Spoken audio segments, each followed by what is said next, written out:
Jamuan rumah terbuka, warung Cik Bunga. Orang-orang di Kampung Melayu Sungai Buloh, Raya Jaras dan Bukit Rahman Putra serta tempat-tempat yang berdekatan pastinya tahu gerai ataupun restoran Cik Bunga. Ni apa ni? Rojak? Rojak. Rojak buah Rojak buah. Okey, tak apa saya. Bihun sup pun ada. Bihun sup Ya. Bihun sup. Nampak tu. Ni kuih-kuih tapi dah banyak dah habis. Ini je lagi kan. Nasi putih ada. Ni nasi apa? Nasi minyak ke?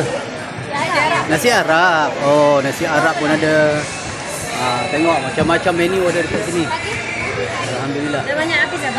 Dah banyak habis saya terlambat lah.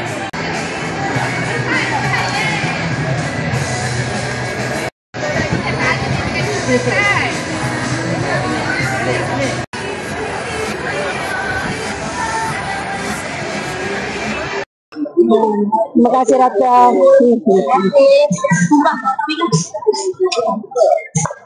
Dia kita gambar. Tengah dilang. Tak bakal.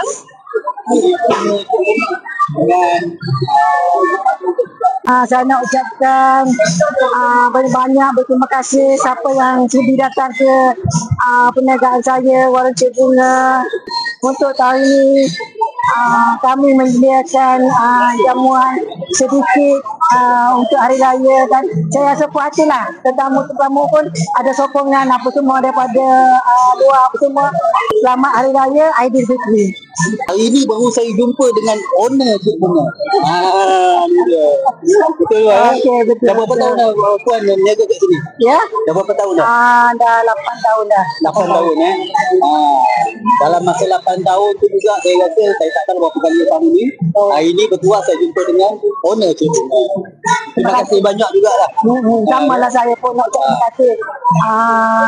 Ramai orang tak kenal disebabkan kita di belakang memasak kan, kena masak sendiri. Warung Cik Bunga dekat Sungai Buloh ni ada dalam Google Map apa semua ya.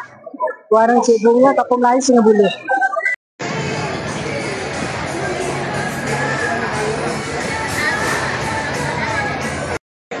Tadi aku dah makan nasi.